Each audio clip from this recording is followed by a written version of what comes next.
میدان جنگ میں گھمسان کا رن پڑا تھا، ہر طرف لاشیں اور خون تھا، لیکن ایک شخص ایسا تھا جس نے اپنی تلوار کی نیام توڑ کر پھینک دی تھی۔ اس نے قسم کھائی تھی کہ آج وہ اپنے ماضی کے سارے داغ اپنے خون سے دھو ڈالے گا۔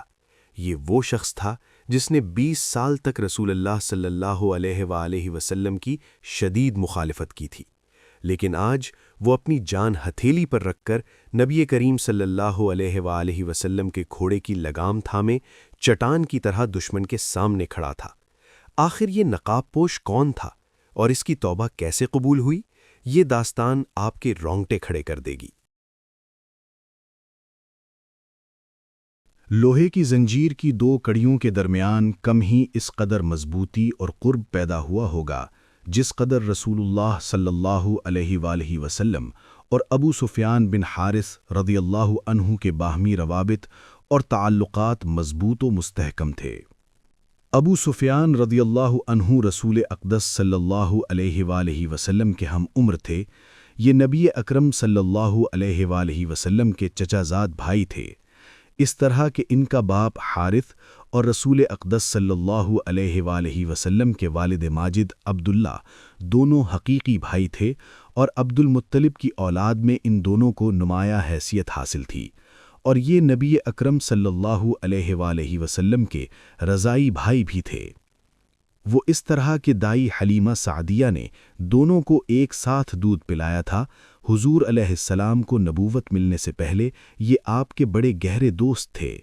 شکل و شباہت بھی آپ سے ملتی جلتی تھی۔ آپ نے ایسی قربت دیکھی اور نہ سنی ہوگی جو ابو سفیان بن حارث رضی اللہ عنہ اور رسول اللہ صلی اللہ علیہ وآلہ وسلم کے درمیان پائی جاتی تھی۔ اس پس منظر میں غالب امکان یہی ہونا چاہیے تھا کہ یہ سب سے پہلے رسول اقدس صلی اللہ علیہ وآلہ وسلم کی دعوت پر لبیک کہتے ہوئے آپ کی اطاعت قبول کر لیتے، لیکن انہوں نے بالکل اس کے برعکس طرز عمل اختیار کیا۔ جب رسول اقدس صلی اللہ علیہ وآلہ وسلم نے سب سے پہلے اپنے خاندان کے سامنے دین کی دعوت پیش کی، آخرت سے انہیں ڈرانا شروع کیا، تو ابو سفیان بن حارث رضی اللہ عنہ کے دل میں کینہ و بغض کی آگ بھڑک اٹھی۔ جب کبھی قریش نے رسول اقدس صلی اللہ علیہ وآلہ وسلم کے مقابلے میں آنے کا ارادہ کیا، موقع کو غنیمت جانتے ہوئے ابو سفیان رضی اللہ عنہ نے جلتی پر تیل ڈالنے کا مظاہرہ کرتے ہوئے لڑائی کی آگ کو بڑھایا۔ جب کبھی قریش نے مسلمانوں کو کسی اذیت میں مبتلا کیا، ابو سفیان رضی اللہ عنہ نے اس میں بڑھ چڑھ کر حصہ لیا۔ ایک دفعہ ابو سفیان رضی اللہ عنہ کے زمانہ جاہلیت کے شاعرانہ ذہن نے اسے اس بات پر اکسایا کہ وہ رسول اقدس صلی اللہ علیہ وآلہ وسلم کے خلاف ہرزہ سرائی کرے، لہٰذا اس نے آپ کی ہجوم میں نہایت ہی بیہودہ قسم کے شعر کہے۔ ابو سفیان رضی اللہ عنہ کی رسول اقدس صلی اللہ علیہ وآلہ وسلم کے ساتھ عداوت کا دور 20 سال پر محیط ہے۔ اس دوران آپ کو غضن پہنچانے کے لیے اس نے ہر حربہ استعمال کیا اور مسلمانوں کو ایذا رسانی میں کوئی دقیقہ فروغ گذاشت نہ کیا۔ فتح مکہ سے تھوڑا ہی عرصہ پہلے ابو سفیان رضی اللہ عنہ کی طرف خط لکھا گیا اور اس میں اسے اسلام قبول کرنے کی دعوت دی گئی۔ ان کے اسلام لانے کی بھی عجیب و غریب داستان ہے جو سیرت اور تاریخ کی کتابوں میں اب تک محفوظ ہے۔ ہم یہ کہانی ابو سفیان رضی اللہ عنہ ہی کی زبانی سناتے ہیں کیونکہ وہ اپنے شعور و احساسات کی روشنی میں بہتر طور پر اپنے اسلام لانے کی منظر کشی کر سکتے ہیں۔ بیان کرتے ہیں کہ جب دین اسلام مستحکم ہو گیا اور اس نے لوگوں کے دلوں میں جگہ بنا لی، رسول اقدس صلی اللہ علیہ وآلہ وسلم کی مکہ مکرمہ پر چڑھائی کی خبر عام پھیل گئی تو مجھ پر زمین اپنی کشادگی کے باوجود تنگ ہو گئی۔ میں نے سوچا اب میں کہاں جاؤں گا، کس کا ساتھ اختیار کروں گا۔ پھر میں اپنے بیوی بچوں کے پاس آیا، ان سے کہا مکہ سے بھاگ نکلنے کے لیے فوراً تیار ہو جاؤ، محمد صلی اللہ علیہ وآلہ وسلم اپنے لشکر کے ساتھ عنقریب فاتحانہ انداز میں مکہ معظمہ میں داخل ہو رہے ہیں، مسلمانوں نے اگر مجھے پکڑ لیا تو یقیناً وہ مجھے قتل کر دیں گے۔ اہل خانہ نے میری باتیں غور سے سنی اور کہا کیا آپ نہیں دیکھ رہے کہ عرب و عجم نے حضرت محمد صلی اللہ علیہ وآلہ وسلم کی اطاعت قبول کر لی ہے اور ان کے دین کو قبول کر لیا ہے؟ ایک آپ ہیں کہ اپنی عداوت، ضد اور ہٹ دھرمی پر ڈٹے ہوئے ہیں، حالانکہ نبوت سے پہلے آپ ان کے غمگسار اور معاون تھے۔ اہل خانہ مسلسل دین محمد صلی اللہ علیہ وآلہ وسلم کی طرف رغبت دلاتے رہے، یہاں تک کہ اللہ تعالیٰ نے اسلام کے لیے میرا سینہ کھول دیا۔ میں وہاں سے اٹھا اور اپنے غلام سے کہا، میری اونٹنی اور گھوڑا تیار کرو۔ میں نے اپنے بیٹے جعفر کو ہمراہ لیا اور ہم تیز رفتاری سے ابوا بستی کی جانب چل نکلے۔ یہ بستی مکہ اور مدینہ کے درمیان واقع تھی۔ مجھے یہ بتایا گیا کہ حضرت محمد صلی اللہ علیہ وآلہ وسلم نے اسی بستی میں پڑاؤ کیا ہے۔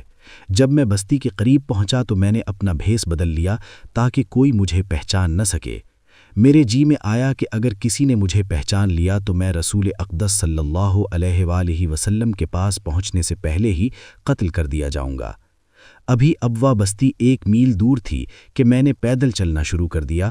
مسلمانوں کے قافلے مکہ مکرمہ کی جانب رواں دواں تھے۔ میں نے ان سے ڈرتے ہوئے راستہ بدل لیا، مبادا کہ کوئی مجھے پہچان نہ لے۔ اچانک میں کیا دیکھتا ہوں کہ رسول اقدس صلی اللہ علیہ وآلہ وسلم سامنے اپنی سواری پر نمودار ہوئے تو میں دوڑ کر آپ کے سامنے کھڑا ہو گیا، چہرے سے نقاب اٹھایا۔ آپ نے دیکھتے ہی مجھے پہچان لیا، لیکن آپ نے نظریں پھیر لیں اور چہرہ مبارک دوسری طرف کر لیا۔ میں بھی پہلو بدل کر دوبارہ آپ کے سامنے آ کھڑا ہوا۔ آپ نے پھر اپنا رخ تبدیل کر لیا اور یہ عمل آپ نے کئی مرتبہ دہرایا۔ جب میں نبی اکرم صلی اللہ علیہ وآلہ وسلم کی طرف آ رہا تھا، میرے دل میں ذرہ برابر شک نہ تھا کہ آپ میرے اسلام قبول کرنے سے خوش ہوں گے اور آپ کے صحابہ رضی اللہ عنہم بھی خوش ہوں گے۔ لیکن مسلمانوں نے جب رسول اقدس صلی اللہ علیہ وآلہ وسلم کا میرے ساتھ بے رخی کا انداز دیکھا تو انہوں نے بھی اپنے تیور چڑھا لیے اور سبھی نے میرے ساتھ بے اعتنائی برتی۔ حضرت ابو بکر رضی اللہ عنہ ملے، ان کے بھی تیور بدلے ہوئے تھے۔ عمر بن خطاب رضی اللہ عنہ نظر آئے، وہ ان سے بھی زیادہ غضبناک دکھائی دے رہے تھے، بلکہ انہوں نے میرے خلاف ایک انصاری کو اکسایا تو اس نے مجھے جلی کٹی سنانی شروع کر دی۔ کہنے لگا، اے دشمن خدا، تو وہی ہے جس نے رسول اقدس صلی اللہ علیہ وآلہ وسلم اور ان کے صحابہ رضی اللہ عنہم کو ایذا پہنچائی، تو نے آپ کی عداوت میں ایڑی چوٹی کا زور لگایا۔ یہ انصاری مجھے مسلسل بلند آواز سے ڈانٹ پلائے جا رہا تھا اور مسلمان کنکھیوں سے میری درگت بنتی دیکھ رہے تھے۔ اتنے میں مجھے میرے چچا عباس نظر آئے۔ میں نے جھپٹ کر ان کا دامن پکڑا اور التجا کی، چچا جان میری مدد کیجیے۔ میرا یہ خیال تھا کہ رسول اقدس صلی اللہ علیہ وآلہ وسلم میرے اسلام قبول کرنے سے خوش ہوں گے، لیکن میرا جو حال ہو رہا ہے آپ دیکھ رہے ہیں۔ آپ ہی ان سے سفارش کریں کہ ازراہ کرم مجھے معاف کر دیں۔ میری التجا سن کر چچا عباس بولے، بخدا میں تو کسی مناسب وقت پر ہی رسول اقدس صلی اللہ علیہ وآلہ وسلم سے بات کر سکوں گا، کیونکہ میں نے بچش میں خود دیکھا کہ حضور علیہ السلام تم سے بہت زیادہ دل برداشتہ ہیں۔ سچی بات ہے، میرے دل پر ان کا بہت زیادہ روب و دبدبا ہے۔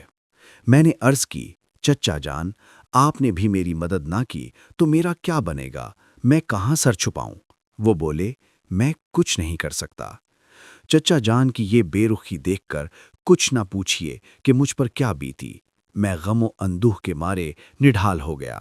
تھوڑی ہی دیر بعد مجھے میرے چچا زاد بھائی علی ابن ابی طالب رضی اللہ عنہ دکھائی دیے۔ میں نے ان سے کہا کہ آپ ہی اس مشکل وقت میں میرا ساتھ دیں، میری مدد کریں، یہاں کوئی بھی میری سننے والا نہیں۔ تو انہوں نے بھی مجھے چچا عباس رضی اللہ عنہ جیسا جواب دیا۔ میں دوبارہ چچا عباس کی طرف پلٹا اور عرض کی، چچا جان، اگر آپ یہ نہیں کر سکتے کہ رسول اقدس صلی اللہ علیہ وآلہ وسلم کا دل مجھ پر نرم ہو جائے، کم از کم اس انصاری کو روک دیں جو مجھے کالی دے سے بے نکتہ سنائے جا رہا ہے اور لوگوں کو میرے خلاف بھڑکا رہا ہے۔ انہوں نے پوچھا، وہ کون ہے؟ میں نے بتایا، نعمان ابن حارث بخاری ہے۔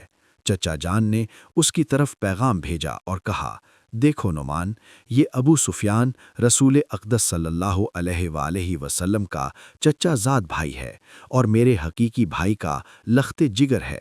اگر آج حضور علیہ السلام اس پر ناراض ہیں تو کل راضی ہو جائیں گے۔ آپ اس کے خلاف اپنی زبان بند کریں۔ چچا جان کی بات سن کر وہ مجھے برا بھلا کہنے سے باز آ گیا۔ جب رسول اقدس صلی اللہ علیہ وآلہ وسلم جحفہ مقام پر فروکش ہوئے، خیمے نصب کر دیے گئے، آپ اپنے خیمے میں داخل ہوئے۔ میں انتہائی عاجزی و انکساری کے ساتھ باہر خیمے کی دہلیز پر بیٹھ گیا۔ میرے پاس میرا بیٹا جعفر کھڑا رہا۔ خیمے سے نکلتے ہوئے جب آپ صلی اللہ علیہ وآلہ وسلم نے مجھے دیکھا، نفرت کا اظہار کرتے ہوئے اپنا روئے مبارک دوسری طرف کر لیا، لیکن میں نے ہمت نہ ہاری، مسلسل آپ کو راضی کرنے کے لیے کوشاں رہا۔ راستے میں جہاں بھی آپ پڑاؤ کرتے، میں آپ کے خیمے کے باہر مسکین بن کر بیٹھ جاتا اور میرا بیٹا جعفر میرے پاس کھڑا رہتا۔ آپ جو ہی مجھے دیکھتے، نفرت سے چہرہ انور دوسری طرف پھیر لیتے۔ یہ سلسلہ کافی عرصے تک جاری رہا۔ جب میرے لیے عرصہ حیات تنگ ہو گیا، میں نے اپنی بیوی سے کہا، بخدا یا تو رسول اللہ صلی اللہ علیہ وآلہ وسلم مجھ پر راضی ہو جائیں گے، ورنہ میں اور میرا بیٹا اوندھے منہ زمین پر بھوکے پیاسے لیٹے رہیں گے، یہاں تک کہ ہماری موت واقع ہو جائے۔ جب میری یہ حالت رسول اقدس صلی اللہ علیہ وآلہ وسلم کو معلوم ہوئی، آپ کے دل میں رقت پیدا ہوئی۔ آپ اپنے خیمے سے باہر آئے، مجھے شفقت بھرے انداز سے دیکھا۔ میرے جی میں آیا کاش کہ آپ مسکرا دیں۔ رسول اقدس صلی اللہ علیہ وآلہ وسلم مکہ معظمہ میں فاتحانہ انداز میں داخل ہوئے۔ میں آپ کی رکاب پکڑے ہوئے تھا۔ جب آپ بیت اللہ کی طرف چلے، میں بھی آپ کے آگے آگے دوڑتا ہوا چلا۔ غرض یہ کہ آپ جدھر کا رخ کرتے، میں بھی کسی صورت آپ سے جدا نہ ہوتا۔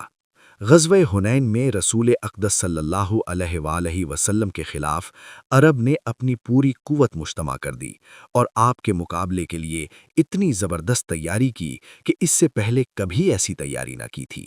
کفار نے یہ پختہ عزم کر لیا تھا کہ اس دفعہ مسلمانوں پر ایک فیصلہ کن ضرب لگائی جائے۔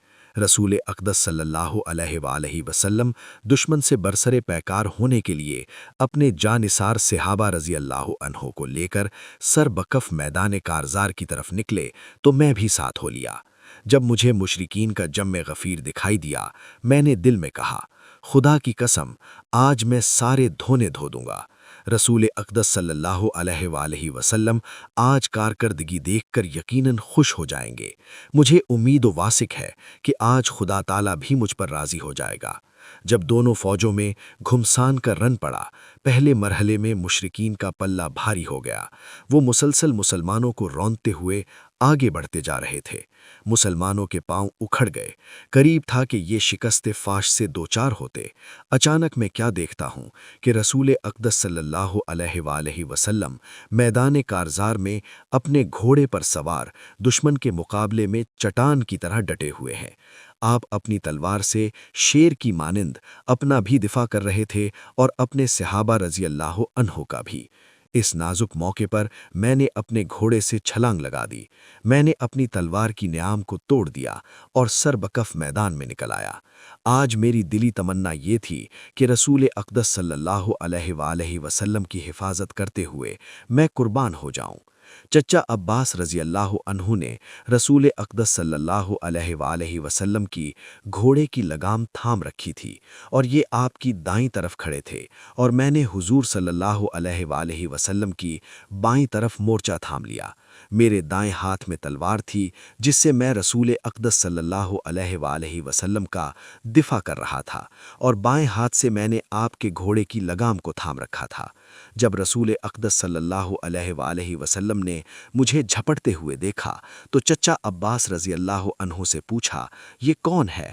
انہوں نے بتایا، حضور یہ آپ کا چچا زاد بھائی ابو سفیان ہے، آج آپ اسے معاف کر دیں، اس پر راضی ہو جائیں۔ یہ سن کر حضور صلی اللہ علیہ وآلہ وسلم نے ارشاد فرمایا، آج میں اس پر راضی ہوں، اور ساتھ ہی یہ دعا کی، الہی اس سے ہر وہ عداوت معاف کر دے جو اس نے میرے ساتھ روا رکھی۔ رسول اقدس صلی اللہ علیہ وآلہ وسلم کی رضا کو دیکھ کر میرا دل خوشی سے اچھل پڑا۔ میں نے رکاب میں آپ کے پاؤں کو بوسا دیا۔ آپ میری طرف متوجہ ہوئے اور ارشاد فرمایا، میرے بھائی آگے بڑھو، دشمن کو تہہ تیغ کرو۔ بس میں آپ کا یہ فرمان سن کر دشمن پر ٹوٹ پڑا اور مسلمانوں کو ساتھ ملا کر ایسا زوردار حملہ کیا کہ دشمن کے پاؤں اکھڑ گئے۔ ہم نے 3 میل تک دشمن کو پیچھے دھکیل دیا اور ان کی اجتماعیت کو مختلف سمتوں میں بکھیر کر رکھ دیا۔ غزوہ حنین کے بعد ابو سفیان بن حارث رضی اللہ عنہ رسول اقدس صلی اللہ علیہ وآلہ وسلم کی خوشنودی کے مستحق ہو کر آسودہ زندگی بسر کرنے لگے اور آپ کے اخلاق حسنہ سے مستفیض ہونے لگے، لیکن یہ اپنی نگاہیں شرمندگی کی بنا پر حضور علیہ السلام کے سامنے جھکائے رکھتے۔ جب کفر میں بیتے ہوئے دن یاد آتے تو زار و قطار رونا شروع کر دیتے، لیکن اب یہ دن رات قرآن مجید کی تلاوت میں مگن رہنے لگے اور اس کی آیات پر غور و تدبر کرنے لگے۔ قرآن حکیم کے احکامات پر عمل پیرا ہونے کے لیے کمر بستہ ہو گئے، دنیاوی زیب و زینت کو خیر آباد کہہ دیا اور اللہ تعالیٰ کے ساتھ لو لگا لی۔ ایک دن رسول اقدس صلی اللہ علیہ وآلہ وسلم مسجد میں تشریف لائے۔ ابو سفیان پہلے سے وہاں پر موجود تھے۔ حضرت عائشہ رضی اللہ عنہا سے مخاطب ہوئے اور کہا، کیا تم جانتی ہو یہ کون ہے؟ عرض کیا، نہیں۔ آپ نے فرمایا، یہ میرا چچا زاد بھائی ابو سفیان بن حارث رضی اللہ عنہ ہے۔ آج کل یہ مسجد میں سب سے پہلے آتا ہے اور سب سے بعد یہاں سے جاتا ہے، اور راستے میں چلتے ہوئے اپنی نگاہیں زمین پر گاڑے رکھتا ہے، آنکھ اٹھا کر نہیں دیکھتا، نہ ادھر ادھر دیکھتا ہے۔ رسول اقدس صلی اللہ علیہ وآلہ وسلم کا جب وصال ہوا، ابو سفیان اتنا روئے جیسے کوئی ماں اپنے اکلوتے بیٹے کی وفات پر نوحہ کنا ہوتی ہے، یا جیسے کوئی دوست اپنے عزیز دوست کی وفات پر آہ و بکا کرتا ہے، اور حزن و ملال میں ڈوب کر ایسا مرثیہ کہا جسے سننے والوں کے رونگٹے کھڑے ہو گئے۔ سیدنا فاروق اعظم رضی اللہ عنہ کے دور خلافت میں حضرت ابو سفیان رضی اللہ عنہ نے جب اپنے آپ کو موت کے دہانے پر محسوس کیا تو اپنے ہاتھوں اپنی قبر کھودی۔ قبر کو کھودے ابھی 3 ہی دن گزرے تھے کہ موت کا وقت آ گیا، یوں معلوم ہوا جیسے کہ انہیں پہلے سے بتا دیا گیا ہو۔ یہ اپنے بیوی بچوں اور دیگر خاندانی افراد سے مخاطب ہو کر فرمانے لگے، مجھ پر رونا نہیں ہوگا۔ الحمدللہ، جب سے میں نے اسلام قبول کیا ہے، اللہ کے فضل و کرم سے کسی گناہ کا ارتکاب نہیں کیا، بس اس جملے کا ادا کرنا ہی تھا کہ ان کی پاکیزہ روح کف سے عنصری سے پرواز کر گئی۔ ان کی موت کو اہل اسلام کے لیے ناقابل تلافی نقصان قرار دیا گیا۔ حضرت ابو سفیان بن حارث رضی اللہ عنہ کے مفصل حالات زندگی معلوم کرنے کے لیے درج ذیل کتابوں کا مطالعہ کریں۔ نمبر 1، الاستیاب 83/4، نمبر 2، الاصابہ 90/4، نمبر 3، صفت الصفوہ 519/4، نمبر 4، الکامل لابن اسیر 164/2، نمبر 5، السیرۃ النبویہ لابن ہشام 268/2۔ اپنی موت سے صرف 3 دن پہلے اپنی قبر اپنے ہاتھوں سے کھودنا اور پھر مسکراتے ہوئے دنیا سے رخصت ہو جانا، یہ شان تھی اس عظیم صحابی رسول کی، جنہوں نے اسلام لانے کے بعد کبھی کوئی گناہ نہیں کیا اور نبی کریم صلی اللہ علیہ وآلہ وسلم کی محبت میں فنا ہو گئے۔ اگر آپ کو یہ ایمان افروز داستان پسند آئی ہے تو ویڈیو کو لائک کریں اور چینل کو سبسکرائب کرنا نہ بھولیں۔ جزاک اللہ۔